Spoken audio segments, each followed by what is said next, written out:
Queria compartilhar então com você uma palavra breve nessa noite, deixar com você uma reflexão sobre o nosso tema, o tema da campanha. O tema da campanha é Faça a Terra se Alegrar. O que há na mente de quem propõe um tema como esse?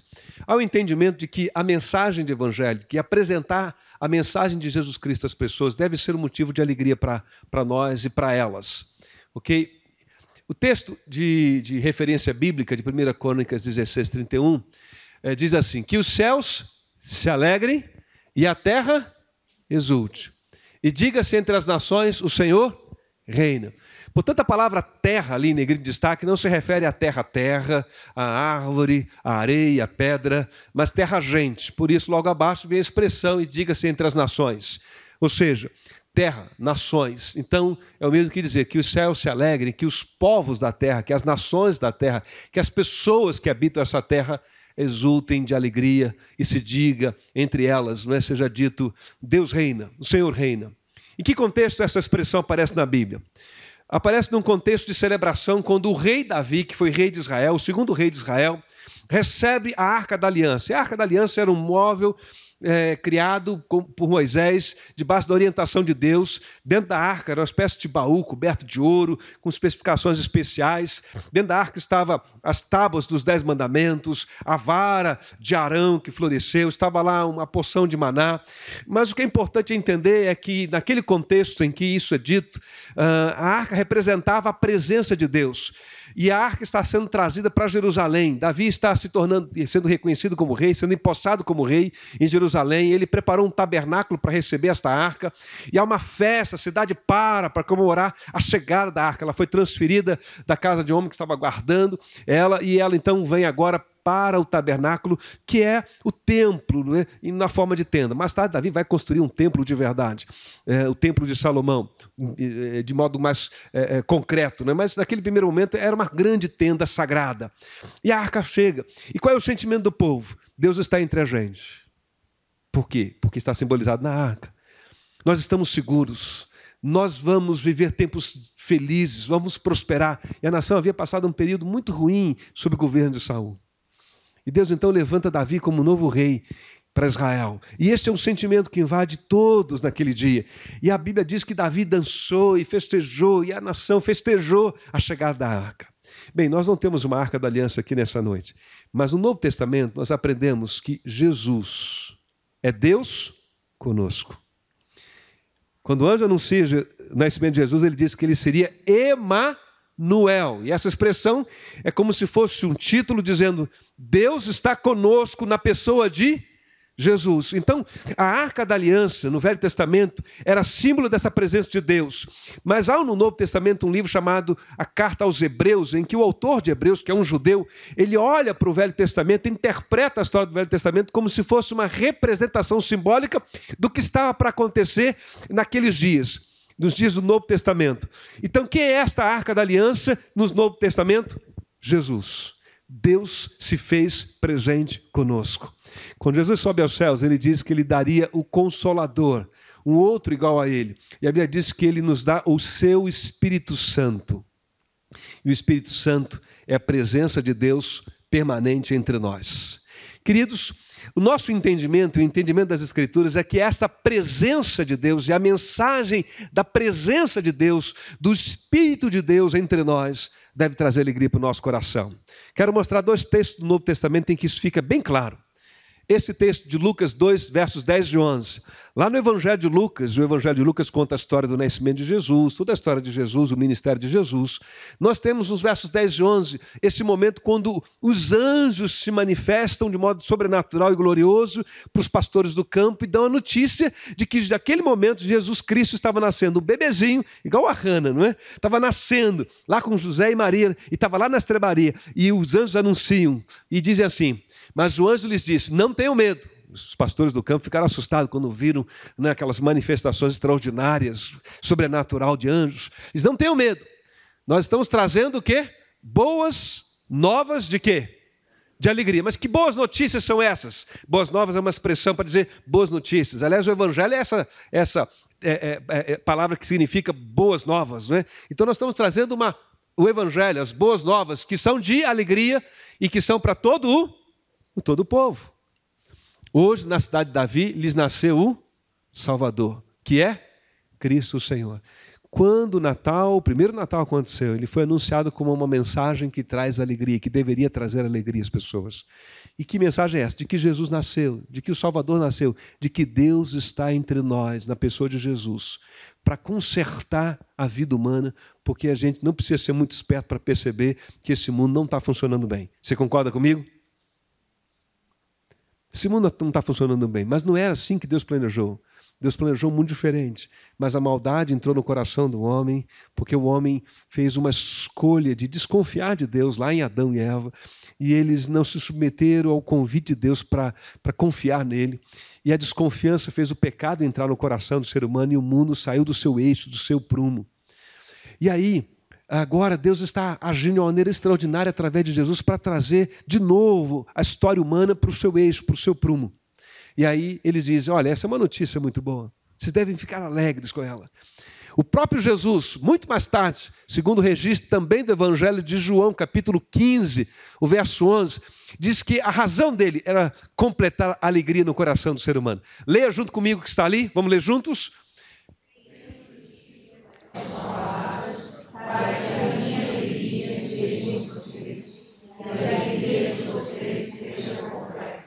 Jesus disse isso, olha, eu tenho uma alegria para dividir com vocês, e eu estou falando essas coisas para vocês, eu estou me apresentando a vocês, eu estou me revelando a vocês, para que a alegria de vocês seja plena e completa. O que será que ele tinha em mente? Bem, eu quero dar uma explicação que vai ajudar você a compreender isso. Respondendo essa pergunta, o que faz a terra se alegrar? Há pelo menos 3 fontes de alegria que nós podemos reconhecer. A primeira delas são as coisas. As coisas fazem a terra se alegrar. Coisas fazem a gente se alegrar. Você não fica feliz quando alguém chega com um presente para você? Uma caixa, não é? Embrulhada assim, bem embrulhada, diz, olha, isso é para você. Está te dando uma coisa, você não sabe nem o que é. Talvez no seu aniversário. E aí você pega aquilo, opa, deve ser coisa boa, um presente, não é? As coisas fazem a gente se alegrar. Uma casa que a gente compra, um carro que a gente compra, uma roupa que a gente compra, uma viagem que a gente faz, né? Uma conquista de um diploma, de um curso. A nossa saúde é uma coisa que faz a gente se alegrar também. Estava contando pela manhã, nós fomos buscar lá o nosso irmão Padilha, esse irmão querido, de 86 anos, né, um dos nossos queridos idosos da igreja. Ele estava lá hospitalizado, e aí ele estava de alta, e nós nos comprometemos a ajudá-lo, trazendo ele, né, para casa. Nossos irmãos Luiz e irmã Vera ficaram até de hospedá-lo para ajudá-lo nos primeiros dias, né, dando assistência. E aí cheguei lá para buscá-lo. Ele ligou para mim, falei com ele, está de alta, fui lá buscá-lo. Cheguei lá, ele estava arrumado, né? A bolsa dele do lado assim da maca, ele encostadinho, feliz da vida, já pronto. Eu entrei na enfermaria, ele já veio no meu encontro, assim, pegando, disse, vamos embora, pastor. Calma, né? Eu preciso lá pegar a liberação, saber se está tudo certinho. Aí eu fui lá no setor, não é? De liberação e disse, não, pastor, ele não está de alta, não. Isso aí foi o seguinte, o médico provavelmente vai dar alta para ele. Alguém passou aí ontem ou hoje e anunciou isso para ele. Mas o médico não passou aqui, não assinou nada, ele não está de alta. E agora? Tem que voltar lá e dizer para ele que ele não está de alta ainda. Eu perguntei, mas o médico está aí de plantão, está aí no hospital, ele vai vir ainda? Como é que é isso? Não, eu não posso dizer, ele está por aí, eu não posso localizá-lo, e o senhor também não pode ir atrás dele para incomodá-lo. Ele tem a hora certa, ele vai passar aqui e vai liberar. E eu, tá bom, voltei lá e disse, olha, irmão Padilha, espera um pouquinho que ainda vai demorar um pouquinho, o médico ainda vai liberar assinar os papéis. Aí ele deu uma murchadazinha assim, né? Mas ele se encostou e aí eu fiquei conversando um pouquinho com ele, tentando administrar aquele sentimento e o tempo. E aí daqui a pouco chega o médico. E quando o médico chegou, ele abriu um sorriso enorme de novo, né? E aí o médico assinou a papelada e saiu, e aí ele se despediu de todo mundo da enfermaria, parecia uma festa, né, gente? Se despediu da enfermaria, se despediu da enfermeira, se despediu de todo mundo, não é? Que alegria poder ter alta, né? Aquele sentimento de que estou saudável de novo, a vida volta para a sua rotina. Então coisas nos alegram, não é? Há coisas que são essenciais, a saúde. Há coisas que não são tão essenciais, são complementares, mas a gente gosta delas, né? É essencial que a gente tenha o que vestir, né? Uma roupa que proteja e abrigue o nosso corpo. Mas a gente gosta de uma roupa boa, né? Um carro hoje é muito importante, né? E a gente quer um carro o melhor possível. Então, há coisas que são essenciais, há coisas que não são tão essenciais, mas a gente reconhece o valor e a importância delas. E há outras que são verdadeiros luxos, né? mas a gente também ambiciona essas coisas, a gente nutre o nosso coração.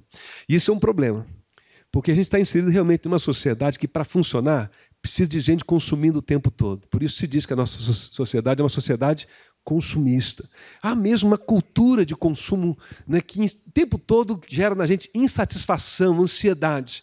E por isso, mesmo as coisas trazendo alegria de um modo geral, elas também trazem algum peso de tristeza para o nosso coração quando a gente sente que não tem todas as coisas necessárias, todas as coisas que achamos que precisamos e que desejamos algum dia, talvez até na forma de um sonho.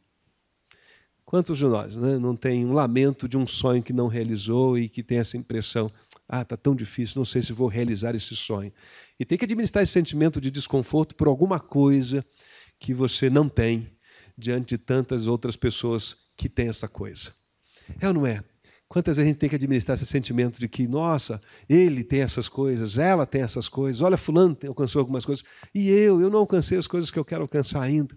Então, de algum modo, a gente vive uma sociedade que, por causa dessa necessidade de consumo, ela também gera esse mal-estar. Não é? E gera na gente essa frustração, às vezes, de ter tantas coisas que nós queremos, desejos que são despertados pelo comercial, pela propaganda, e às vezes eles trazem tanta angústia porque a gente luta por eles, se sacrifica por eles, e às vezes eles nos escapam, não é, no nosso dia a dia, a gente tem que lidar com isso. Mas precisamos reconhecer que nós precisamos das coisas para viver. Quem criou as coisas? Foi Deus. Deus criou a terra, Deus criou o mar, Deus criou os animais. Então, as coisas, todas as coisas foram criadas por Deus. Não há nada de errado em querer ter coisas. O problema é que a gente vive numa sociedade em que as coisas ganharam um peso além do que seria saudável. E porque as coisas ganharam um peso além do que seria saudável, as coisas não são apenas fontes de alegria, são também fontes de muito conflito, de muitas tensões, de muita tristeza entre a gente. Há uma outra coisa que alegra a gente. Trabalho, representada nesse conjunto de ferramentas para representar simbolicamente as infinitas possibilidades de desenvolvimento humano através do trabalho. Trabalho é uma coisa que traz alegria. Contei pela experiência, hoje pela manhã, uma experiência de uma pessoa que eu conheci lá no Rio de Janeiro, uma jovem, e ela recebeu uma herança muito boa, e ela não precisava trabalhar mais. A aplicação da sua herança gerava renda suficiente, uma renda boa para ela viver sem ter que trabalhar. É o sonho de todos nós, né? De muita gente. Ai, meu Deus, eu queria ter uma herança assim. Mas olha que coisa interessante. Você sabe que ela tinha constrangimento quando se reunia com as pessoas e as pessoas começavam, você faz o quê? Você faz o quê? Qual é o seu trabalho? Qual é a sua função? Qual é a sua profissão? E ela não tinha coragem de dizer, não, eu vivo de renda. Ganhei. E eu a conheci através de um amigo em comum, porque estávamos sondando um negócio de franquia, e ela estava lá, naquele negócio de franquias. E por que ela estava lá? Ela não tinha necessidade nenhuma de adquirir nenhuma franquia. Uma franquia de uma loja. Ela não tinha necessidade daquilo. Por que ela estava lá? Porque ela queria ter um trabalho, uma ocupação, que ocupasse o tempo dela e que ela então pudesse, na reunião com as pessoas, dizer, eu trabalho, eu tenho uma loja lá no shopping, né? E a loja tal, passa lá. Né? E ela queria dizer isso, porque estava ali pesando o fato de que ela não precisava dessa loja porque ela tinha rendimento suficiente para viver. Trabalho traz alegria para a gente. Quantos de nós já vivemos uma experiência de estar impedidos de trabalhar, seja por um fator de saúde, seja por um fator até econômico, né, de uma mudança política, econômica que atinge a gente fica naquela fase de desemprego, né, de transição profissional, e a gente se sente mal, porque a gente gosta de trabalhar. O trabalho traz uma certa dignidade para a gente, os trabalhos trazem uma certa realização, e agora eu estou falando de trabalho, olha aqui para mim, pensando em tudo aquilo que a gente pode produzir de maneira intelectual ou pelas nossas mãos e que gera, de alguma forma, benefícios para você e para as pessoas. O que acontece é que, na nossa sociedade, o consumo se tornou uma espécie de razão de ser da vida, que até o trabalho foi subjugado por essa cultura e ele se torna, às vezes, a única razão para a gente viver ou se envolver com ele, né? Viver trabalhando, ter coisas. Mas no projeto original de Deus, e Deus designou Adão com algum trabalho. Você sabia qual foi o trabalho que Deus designou para Adão? A profissão mais antiga da face da terra é jardineiro, gente. Adão era jardineiro, ele cuidava de um jardim. tá certo? E dava nome aos animais. Como é que é essa função de dar nome às coisas, né? Quem sabe? Tem um nome, não é isso, né? Quem dá nome às coisas? Isso. Depois a gente pesquisa no Google, o Google vai informar para a gente, tá certo? Mas o fato é que Adão tinha trabalho, ele tinha ocupação, tinha que dar nome aos animais. Trabalho não surge com a maldição. Trabalho se torna amaldiçoado quando o pecado entra no coração do ser humano. Mas o trabalho é uma fonte de realização, é uma fonte de alegria. O que acontece hoje é que a gente acaba, por causa das coisas, não trabalhando muitas vezes naquilo que a gente gosta. E aquilo que a gente gosta, às vezes, vira uma espécie de segunda vocação, segundo trabalho, uma espécie de hobby, não é? Eu gosto de compor canções, eu gosto de tocar um instrumento, de ser músico, mas não paga as contas direito, não é isso? Tem que ver muito, né? Tem que ser assim, muito diferenciado, uma dedicação, né? E às vezes anos de uma estrada profissional. E aí, vamos dar aula de inglês, né? Faz parte, não é isso? Mas o Ivan gosta de dar aula de inglês, eu sei disso, com muita alegria. Mas o que eu estou citando, mexendo aqui com o Ivan, se aplica a mim, se aplica a você. A necessidade das coisas faz muitas vezes com que a gente se envolva com trabalhos que geram renda financeira para a gente, mas não geram alegria. A gente está lá naquele trabalho, naquele serviço, porque a gente precisa pagar as contas, precisa comprar as coisas, não é? Mas às vezes nosso coração está em outro lugar. A gente queria fazer outra coisa, a gente queria estar cantando, queria estar compondo poesia, queria estar fazendo escultura. Não é? Houve uma época em que o artista não era bem visto, porque artista era alguém que não o quê? Que não trabalhava. O rapaz dizia para o pai, eu quero ser artista. Ficava desesperado, falei, meu filho, você tem que trabalhar, tá certo? Porque ser artista não era visto com bons olhos, porque parece que é uma opção de quem não quer trabalhar. Não é? Mas isso porque na nossa sociedade a alegria se tornou um produto industrializado, gente. E esse é o problema das coisas, né, e da nossa vida. A alegria se tornou, na nossa sociedade, um produto industrializado. E o que significa isso? Ela tem prazo de validade e um prazo curto. Você já teve essa sensação? Olha aqui para mim. Comprou um carro novo, comprou um notebook, comprou a casa, comprou, sei lá, um eletro novo, uma roupa nova. E naquele dia, quanta alegria. Mas passou a primeira semana, passou o primeiro mês. Aquele negócio se tornou tão comum, aquele objeto, aquela coisa. Te ajuda, te beneficia, talvez um instrumento até de trabalho. Mas aquilo já não é mais a fonte de alegria. Eu me lembro da compra, eu contei isso aqui uma vez, do primeiro notebook. Né? Fizemos um esforço financeiro, que negócio quando foi lançado, tudo que é novo, né, sai com um precinho lá em cima. Né? A gente fez um esforço, eu comprei. E aí cheguei em casa, né? Abri o notebook, liguei, aí acendeu uma luz azul, assim.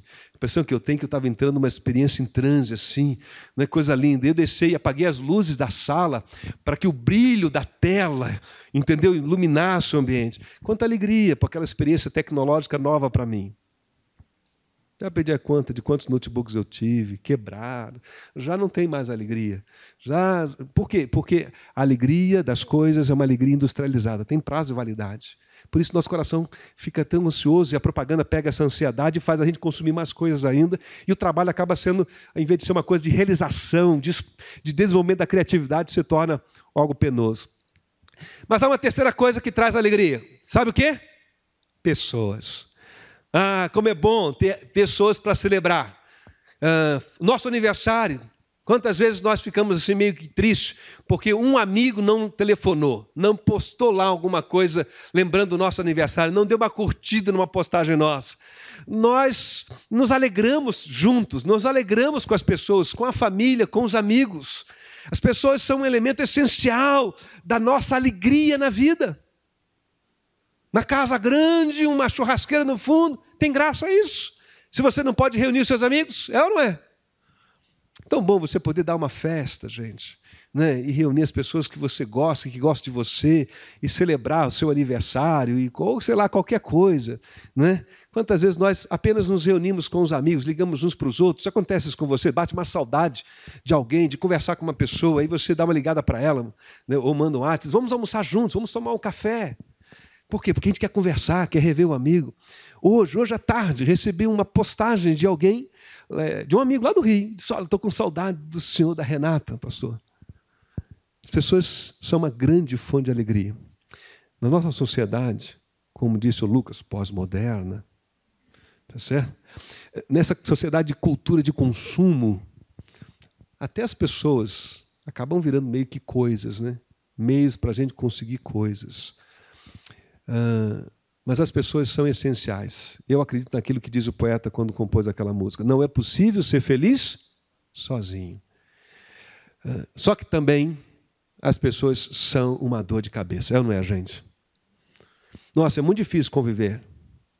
Né? Ao mesmo tempo que eu amo a minha esposa e ela me ama, a gente às vezes se estranha. Será que a gente só é o único lá em casa que a gente faz isso? Não. Os casais fazem isso também aqui? Me ajudem. Tem mais casais assim? Não. Tudo bem. A gente se estranha. Não é? Renata não consegue perceber o homem inteligente que eu sou. E eu fico frustrado com isso. Não é a sorte que ela tem de estar casada comigo, gente. E às vezes eu fico pensando, gente. Não é? As pessoas são uma fonte de alegria, mas elas também são uma fonte de dor de cabeça para o nosso relacionamento. Né? É o bem e o mal. Né? A gente ama, mas às vezes, que coisa. Mas a gente reconhece que relacionamentos, que pessoas, que amigos, que família é uma fonte de alegria. Mas essas fontes, as coisas, o trabalho, as pessoas, é uma fonte de alegria que traz ao mesmo tempo muitos problemas, não é? Porque há um preço a se pagar por elas. Deixa eu resumir isso aqui rapidamente nesse pequeno diagnóstico. Para ter coisas, muitas vezes nós pagamos o preço da ansiedade. Claro, as coisas têm um preço financeiro, monetário, né? Mas às vezes a gente paga não apenas o preço financeiro e monetário, a gente paga um coração ansioso pelas coisas, que sofre pelas coisas, noites mal dormidas pelas coisas que nós queremos ter, que estamos lutando para ter com muito esforço, com muito sacrifício, trabalhando duro por elas, e coisas que nós não temos ou que perdemos. Tanto que Jesus disse, não andeis ansiosos por coisa alguma. E Ele nos ensina, ore a Deus pelas coisas, para que a ansiedade das coisas não domine a tua vida e comprometa o seu bem-estar. Há um preço a se pagar pelas coisas, o preço da ansiedade. Há um preço a se pagar pelo trabalho, o preço do desgaste físico. Por isso, quando o governo começa a mexer na aposentadoria, a gente fica assustado, né? E alguns vão lá para a imprensa, e a imprensa vai em cima, e há muita discussão sobre isso. Agora, nesse momento político que nós vivemos, por quê? Porque a gente trabalha muitas vezes com muito esforço e sacrifício, e temos os nossos compromissos impostos pela lei, né? Os impostos que nós pagamos, enfim. E havia até então uma promessa de que em algum momento a gente ia poder se aposentar. Não é isso? Alguém mandou para mim um WhatsApp de um vídeo, uma caricatura, muito engraçado. Não sei quantos de vocês já viram por aí, né? É uma sketch, né, em que o pessoal está andando por um museu e a guia do museu disse, agora eu quero apresentar uma coisa que não temos mais, mas que é um patrimônio do nosso museu histórico aqui, é um aposentado, olha aqui. E tem um sujeito sentado. Ele diz, o aposentado era assim, alguém que ficava às vezes no banco da praça, ou então viajava, né, depois de muitos anos de trabalho, e aí é uma piada, né, uma crítica. Mas o que acontece é que, de fato, com ou sem aposentadoria, às vezes a gente trabalha duro pelas coisas e a nossa saúde se desgasta, o nosso corpo se desgasta. E esse é o preço que a gente paga por trabalhar bastante pelas coisas que nós queremos. É um preço. Há um preço a se pagar pelos relacionamentos. E esse preço é perdão. Casamentos que são capazes de sobreviver ao tempo precisam pagar o preço do perdão. Amizades que sobrevivem ao tempo vão ter que pagar o preço do perdão. Não dá para ser feliz sozinho e não dá para ter companhia sem que você aprenda a lidar com as diferenças, com as divergências. E perdão é o preço. Perdão é um preço. Porque há momentos em que as pessoas que nos amam e as pessoas a quem nós amamos, a gente não se entende, mas a gente não quer abrir mão delas. Elas também não querem abrir mão da gente. Mas ninguém se entende. Ela fala e você não entende. Você fala e ela não te entende. Como é que resolve isso? A Bíblia diz, você precisa perdoar.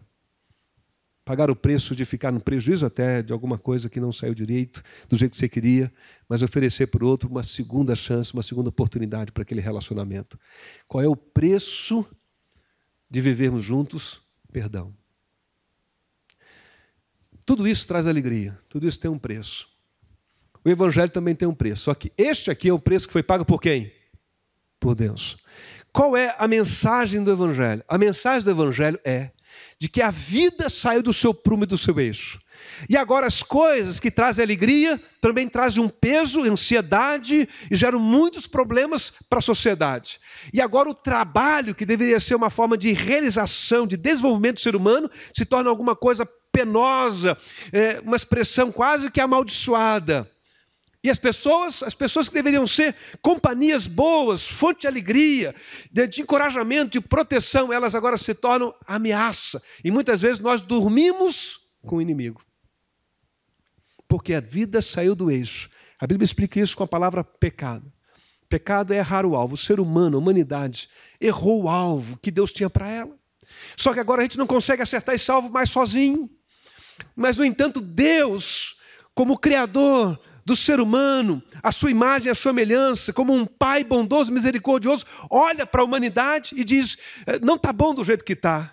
As coisas que eu criei geram não só alegria, mas geram peso. O trabalho que eu propus é uma fonte de angústia, de conflitos. As pessoas estão em guerra. E Deus disse, eu preciso fazer alguma coisa. Eles não vão dar conta da vida sozinhos. E aí a Bíblia ensina que Jesus veio para resolver essa história. Ele levou na cruz os nossos pecados, levou na cruz a nossa maldade, a maldade de todos nós. Por isso ele morre na cruz, para que sobre ele caia o juízo dos nossos erros, dos nossos pecados. E qual é o convite que a Bíblia então faz para nós? Que a gente se volte para Deus pela fé em Jesus. Que a gente, em outras palavras, de um modo muito simples, né, numa demonstração de honestidade de si mesmo, né, de honestidade consigo mesmo. Puxa vida, às vezes eu valorizo as coisas na medida certa, mas às vezes eu valorizo elas demais. E acabo tendo problemas com as pessoas por isso. Eu gosto de trabalhar e às vezes eu trabalho bem, mas às vezes eu trabalho de um jeito que não deveria. Às vezes eu me relaciono bem com as pessoas, mas às vezes eu faço mal para elas mesmo sem querer. Sou indelicado e às vezes eu firo as pessoas mesmo sem querer. E eu não consigo sair disso. Qual é a proposta da Bíblia? Que a gente se volte para Jesus e diz, Jesus, eu não consigo dar conta das coisas, do trabalho, da vida, dos meus relacionamentos sozinho. Me ajuda. E a promessa de Deus é de que Deus, através de Jesus, vai corrigir essa história. Amém? A Bíblia fala, no livro de Apocalipse, que é o último livro da Bíblia, que Jesus Cristo um dia volta. E quando ele voltar, preste atenção, estou concluindo essa palavra, você nunca mais sentirá falta de coisa alguma. As coisas não serão mais um peso, porque todas as coisas da parte de Deus estarão disponíveis para mim e para você. Quem recebe a Cristo tem a promessa de que jamais sentirá falta de coisa alguma. Você consegue imaginar isso? A gente se olhar e não nos invejarmos pelas coisas que temos e não temos? Você consegue imaginar isso? A gente se olhar e não temos falta de nada, porque todas as coisas nos são possíveis? A gente se olhar e pensar que cada um pode trabalhar e fazer o que quiser para se desenvolver, usar a criatividade, produzir e gerar coisas. E a razão desse trabalho, dessa ação criativa na vida, não ser apenas ter coisas para si, mas como parte do projeto de Deus, para que a gente se desenvolva, para que a gente compartilhe, né, da imagem e semelhança de Deus que nos fez criadores, criativos. Você já imaginou a gente nunca mais ter que pedir desculpas um para o outro? Porque nunca mais a gente vai dizer coisa que não deve. Nunca mais vamos experimentar a traição da confiança de alguém. Nunca mais vamos sofrer a agressão física de alguém. Você consegue imaginar uma vida em que a gente se respeita em um nível tal em que nenhuma pessoa nos é uma ameaça? É isso que Deus está dizendo através de Jesus Cristo. Eu vim para que a alegria de vocês seja completa. Sabe qual é o problema da humanidade? A nossa alegria foi industrializada. Tem prazo de validade. É efêmera. Mas Jesus Cristo pagou o preço. Você não precisa pagar o preço. Para as coisas você vai pagar um preço. Para o trabalho, para os relacionamentos. Mas há uma promessa de que através de Jesus, que pagou o preço, você possa conhecer a plenitude da alegria que não há nessa vida. Amém? Hoje nós vamos celebrar a ceia. Eu convido os diáconos para estarem já aqui. Nós vamos tocar uma música de fundo. E o que é a celebração da ceia? Um símbolo também. O que é que nós celebramos com esses símbolos? O pão que está aqui, partido, pequenos pedaços, ele representa o corpo de Cristo. O cálice com o suco de uva, por causa especialmente da sua constituição, neste caso aparente, mas guardando uma afinidade histórica com o vinho que foi usado por Jesus na noite em que ele instituiu a ceia, representa o sangue de Jesus. Foi Jesus quem instituiu esse símbolo. A Bíblia diz nos evangelhos que na noite que ele foi traído, ele reuniu os seus discípulos. E diz lá João, ele disse, eu tenho amado tanto vocês e amou-os até o fim. Eu tenho desejado partilhar essa Páscoa com vocês, num momento de relacionamento íntimo com os seus discípulos. E ele então pegou um pão, partiu, deu graça e disse, olha esse pão aqui que eu parto, é o meu corpo que é partido por vós. Depois ele pegou o cálice, deu graça, bebeu e compartilhou com os discípulos e disse, olha, esse cálice é um símbolo que representa o meu sangue entregue por vós e com ele eu celebro uma aliança com vocês. Símbolos do que ele fez na cruz do Calvário.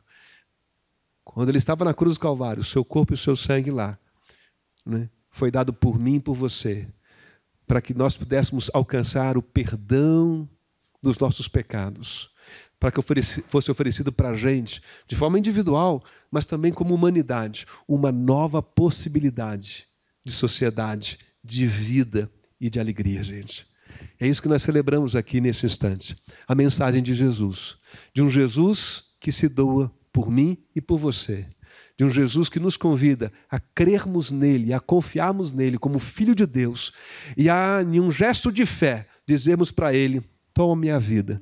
Guia os meus caminhos, guia os meus passos, me ajuda a botar as coisas no seu devido lugar, me ajuda a trabalhar de maneira inteligente e criativa, de tal forma que o trabalho não seja mais apenas uma coisa penosa ou um meio de ter coisas, mas também um meio de realização, de beneficiamento das pessoas e da vida humana. Para que aquilo que eu gere não seja gerado apenas pelo motivo egoísta das minhas necessidades, mas esteja também motivado para servir, para abençoar, para de alguma forma contribuir pelo bem comum. É interessante que o apóstolo Paulo, quando fala inclusive de trabalho, ele diz isso, trabalhe, ganhe seu dinheiro. E ele explica, não apenas para você ter o que comer, mas para você ter o que repartir com quem ainda não conseguiu trabalho para ter o que comer. Quando nós celebramos a ceia nessa noite, nós estamos lembrando que apesar das nossas imperfeições, das nossas diferenças físicas, status social e tantas outras, valores até, preferências, né? Diferenças que às vezes são para nós um problema de convivência. Mas quando nós nos reunimos aqui nessa noite e celebramos essa ceia, nós estamos dizendo, Jesus, eu quero me relacionar com as pessoas, a começar pela minha esposa, pelos meus filhos, pelos meus amigos, pelos meus vizinhos, pelos meus colegas de trabalho. Eu quero me relacionar com as pessoas de um modo que eu seja para elas uma presença bem-vinda, que eu seja uma fonte de alegria quando eu chegar na minha casa, quando os meus amigos me encontrarem, quando eu chegar no meu local de trabalho, quando o meu vizinho cruzar comigo ali no elevador, na entrada, ele não me veja como uma ameaça, como um homem ou uma mulher indigesto, egoísta, ou indiferente, ou perverso. Só Jesus pode fazer isso em mim e em você.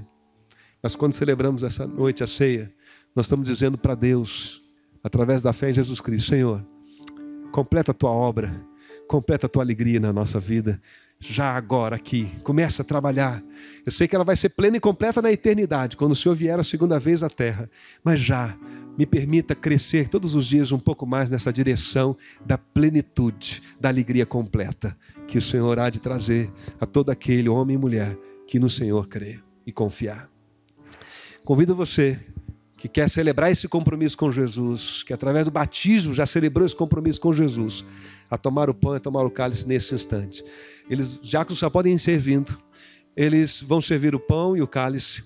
Você vai apanhar e vai segurar até que todos possam ser servidos. E aí depois, juntos, nós vamos tomar do pão e tomar do cálice, ok? Então, enquanto eles estão servindo, faça desse momento um momento de introspecção, de reflexão. Olhe para o teu coração, como é que está a tua vida? Qual é o lugar que Jesus Cristo tem na tua vida? Qual é o lugar que a palavra de Deus tem na sua vida? Como é que anda o seu relacionamento com Deus? Você tem buscado a direção dele para a tua vida? Tem buscado nele força para viver? Você tem reconhecido que, por mais que você se esforce, você não vai dar conta das coisas, da vida, porque não está na gente. A gente já veio com uma espécie de defeitozinho de fabricação. Mas Jesus promete consertar isso em mim e em você. E é isso que Ele está fazendo. É isso que Ele está fazendo. E essa é a mensagem que deve alegrar a terra. A mensagem de que uma outra terra é possível, de que uma outra sociedade é possível, que é possível um outro tipo de relacionamento entre as nações, de que é possível compartilhar e cessar as guerras, de que o amor há de prevalecer contra o ódio, de que a verdade há de prevalecer contra a mentira, de que a fidelidade há de prevalecer contra a infidelidade e a traição, e de que a bondade vai prevalecer, o bem vai prevalecer contra o mal e a maldade. Nós cremos nisso e cremos que isso é possível através de Jesus. Esta é a mensagem que alegra a terra. Convido você para orar em silêncio. Quando você está aí, talvez você esteja lembrando de alguém que não está lá na África, que não está lá do outro lado do continente, da América, do Brasil, do planeta, mas talvez esteja do outro lado da sala, onde você trabalha, onde você estuda. Está do outro lado de um corredor, uma porta ao lado de onde você passa uma parte da sua vida. Talvez dentro da sua casa, numa outra porta da sua casa, há uma pessoa lá que precisa ser alcançada, que precisa da mensagem da alegria que há em Jesus. Ore por ela. Se você lembrar de alguém, peça a Deus, estou lembrando aqui de um filho, de uma filha, de um amigo, de um pai, de uma mãe, de um irmão, de uma irmã, de um vizinho, de um colega. Estou lembrando, Deus, dessa pessoa. E ela não está bem, ela está mal, ela não está feliz. Volta o teu pensamento para Deus e pede a Deus que possa abençoar essa pessoa, onde ela estiver nesse momento.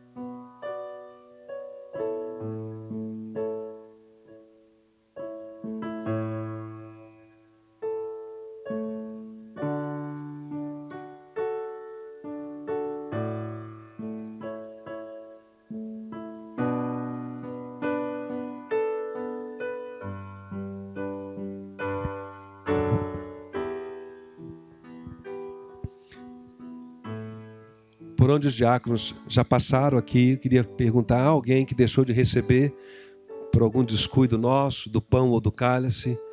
Faça um sinal levantando a sua mão e diga: olha, eu fiquei sem o pão, eu fiquei sem o cálice, ou fiquei sem ser servido. Faça um sinal para a gente se identificar aqui, se houver alguém assim. Não, todos então foram servidos.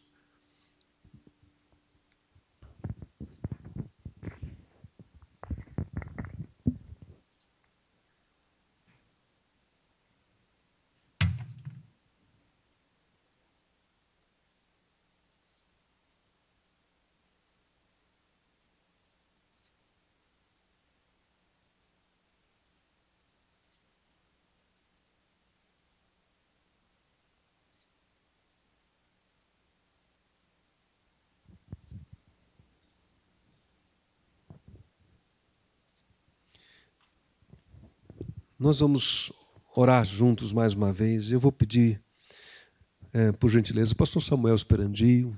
A presença dele sempre é rara e é sempre bem-vinda. Eu não tenho como levar o microfone até aí. Você tem como vir até aqui? É possível? Ok.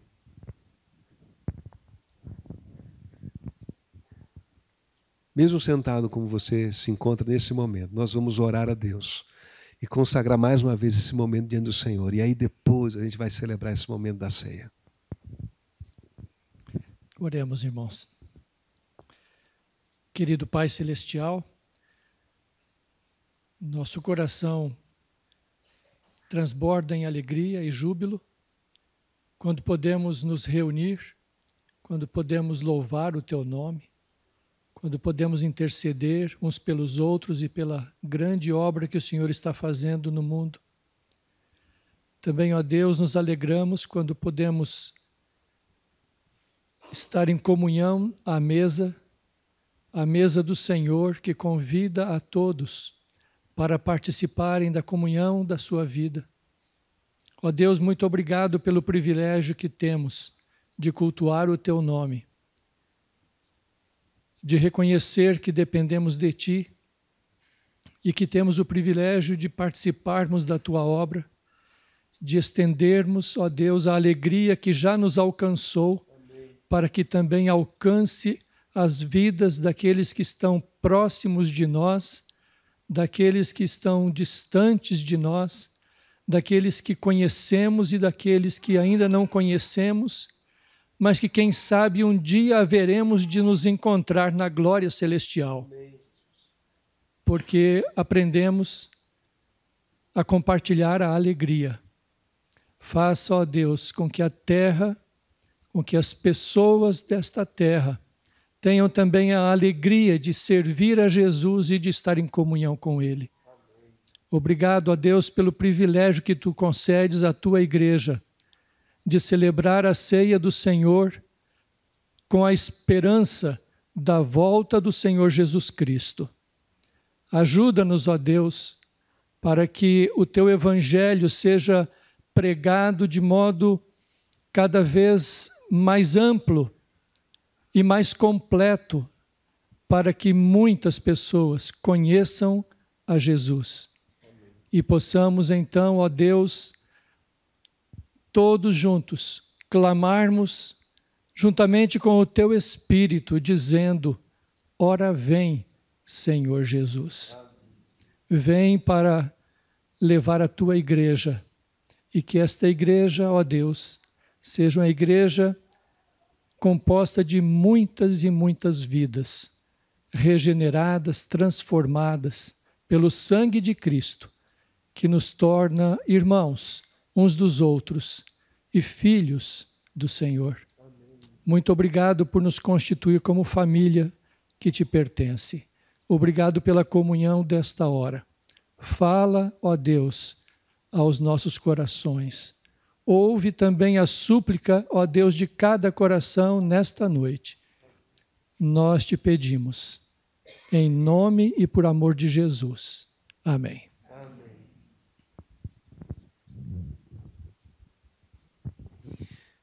Convido você a celebrar a ceia. Quero lembrar então as palavras de Jesus. Ele tomou o pão, deu graças e disse: tomai e comei. Esse é meu corpo que é entregue por vós. Participemos do pão assim.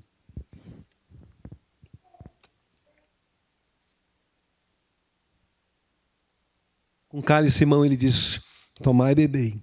Com esse cálice eu faço uma aliança, uma nova aliança contigo. Tomamos do cálice em memória de Jesus, nessa aliança com Ele.